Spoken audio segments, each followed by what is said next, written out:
Okay, here is my vacuum cleaner, and that is a very horrible sound effect. I mean, here is my beautiful power backup. Now, this is not a light one. I do have a lighter one. This one is small and pretty light, a little heavy to hold with one finger. And that one, you can run something up to 600 watts, and it's about 300 amp hours, meaning you could run about 300 watts for an hour. And I ran my studio with this thing for about an hour and a half yesterday. The whole studio, the recording equipment, everything turned on, including my answering machine, including the Wi-Fi and the computer and the big monitor, everything. But this one is a little heavier. This definitely not one finger time. This is huge. But this one, instead of 300 amp hours, is over 1300 amp hours. And I was able to run my studio for about 3 or 4 hours yesterday, and it still had 52% left at the end of it. This is an incredible beast. And they have these on sale for, I think, $590 something. They're normally about $1,000.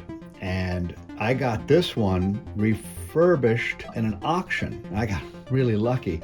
After shipping and everything, just under 400 bucks. I just got really lucky. I mean, even had the plastic thing on here that I just took off.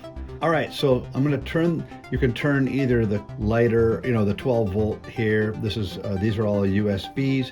Each one of these turns on a different block. And inside of here, there's an inverter and a huge array of batteries, or you can call it a battery. And the inverter takes the DC voltage, the lower voltage of the battery, but a lot of amperes, a lot of power, and it upscales it to AC.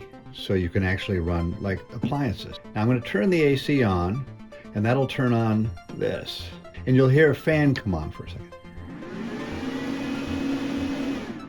All right, now, the reason it says 96 and not 100% capacity is I did another video earlier, but I had my little strap on for carpal tunnel syndrome, and it didn't look very good, and it was too long. So this one's gonna be shorter, but I did run the vacuum cleaner for a few minutes. I actually vacuumed my whole floor with it, and the vacuum cleaner uses over 3 times more than my whole studio altogether. I'm gonna plug the vacuum cleaner in. Now this vacuum cleaner is rated at 10 amps at 120 volts. So that would technically be about 1200 watts. But what it is it turns out, according to this meter, it's in the neighborhood of 800 watts. Still very hefty. Again, 3 times more. This whole studio is about 175 watts. So here we go. Plugging that in, and I'm now gonna turn the vacuum cleaner on. You see it's drawing the watts. It's running completely off of this, and it's running just as strong and powerful as plugging in the wall, which is just incredible. I'm already vacuuming.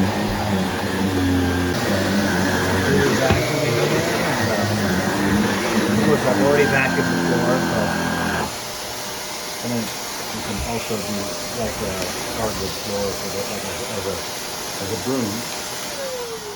Now take a look at this, turn that back on and then off again. See the wattage there? Yeah, it peaks at about 800 watts, goes down to this. Now this machine, the reason it says 5 watts is that's the inverter. That's the actual onboard inverter, because when I turn this off, turn the AC off, it'll go down to 0.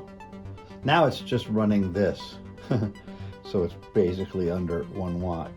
But when I turn on the AC, that's the internal fan, and now it's running the inverter. It's not running the vacuum cleaner. It doesn't make a difference. Now, it's showing 99 hours left, but if we plug this in, as you saw, with this tremendous draw, turn on, goes down to 1.4 hours. And I think it was at 1.5 or 1.6. But see, now it's just the inverter at 4 watts or so. So now it'll work for 99 hours. And if I turn this off, it may go out. Yeah, meaning there's virtually no draw. And it'll just stay. Eventually, probably after a week or two, it would probably drain. But you see, I could run that for an hour, and that's a tremendous pull. you could run maybe a whole recording studio with guitar amps and, even reel-to-reel recording equipment, possibly, if you had that, if you wanted to do that. So this thing is incredible. It looks like it'll run my whole studio for between 6.5 to 7 hours, which is far more than I'd normally need in a temporary power blackout. Now it also here is where you plug it in. I have a power brick with a, wall wart type thing, and then you plug that in here and it's 12 volts and it charges this. Now also you can plug in a solar panel, and I have that on the way, and that'll be a follow-up video. We'll show you the solar panel. I'm very excited about that. And that takes about half a day from 0 all the way to 100 using a good sunny day using the solar. But that's free energy. I'm off grid at that point, potentially off grid, at least running small things. If I need to run the refrigerator and I got the solar, if I'm lucky and the weather is nice, I can run on a sunny day. It wouldn't be enough to run the refrigerators, but 110 watts, the solar going in, and refrigerator probably would pull more than that.